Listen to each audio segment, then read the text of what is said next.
I'm Mike April, and this is April Tax Tips. Income splitting is rarely used and yet causes you to pay less tax. So maybe you should be doing it. Do you have a partner or spouse that doesn't have an income outside the home, or maybe only a part-time job? Are you constantly handing out $10, $20 to your children here and there for entertainment, birthday parties, bigger toys, maybe good game consoles? You get it, right? Well, here's an example. If you're incorporated, you can make your wife a shareholder and split income with her. There's a couple hoops that you have to jump through to make her an active shareholder so that she can get the dividend tax credits. But at the end of the day, if, for example, you pay yourself dividends at the dividend and you receive the dividend tax rate, you could pull out personally $30,000 in dividends from your corporation and pay zero tax with the corresponding tax credits. Now imagine if both you and your wife did this, you could essentially be pulling into your household $60,000 on your personal taxes, almost tax-free. Wow, that's pretty exciting, isn't it? The other thing that's rarely used is that you could pay your kids, and you really don't have to be incorporated to do this. If you're a sole proprietor or a partnership, you could pay your kids to help you. So think of them as like being a subcontractor or an employee.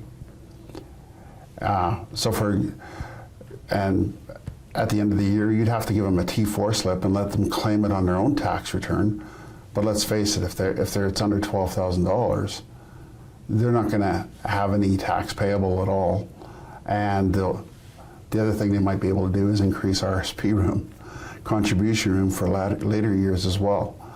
And you get the expense of paying them. So if you pay your kids, so here's an example. If you're, how do I put this? Okay, so I have two kids, and if I started off paying them about $100 a month to help out with different chores. About the age of 10 and 12, they were helping out with marketing mailers and that kind of stuff, and some of them had some computer tasks, and they were providing meaningful work to my company, and I paid them the $100, that allowed them to run errands for me, run back and forth to the post office if necessary, or the mailbox. And at the end of the year, so at $100 a month, that means that would be $1,200 a year. I'd have to give them a T4. Right, so times two kids, that's $2,400 that I wouldn't be paying tax. Now, if you're a sole proprietorship and you have that expense of $2,400, at 26%, that's 26% tax you wouldn't be paying on $2,400 because you get to expense it. Now, in the corporation, same thing. You get to expense it. It comes off your profit, so it actually lowers that profit that we get taxed on, and that's another big advantage. So stop trying to take all the income in your hands.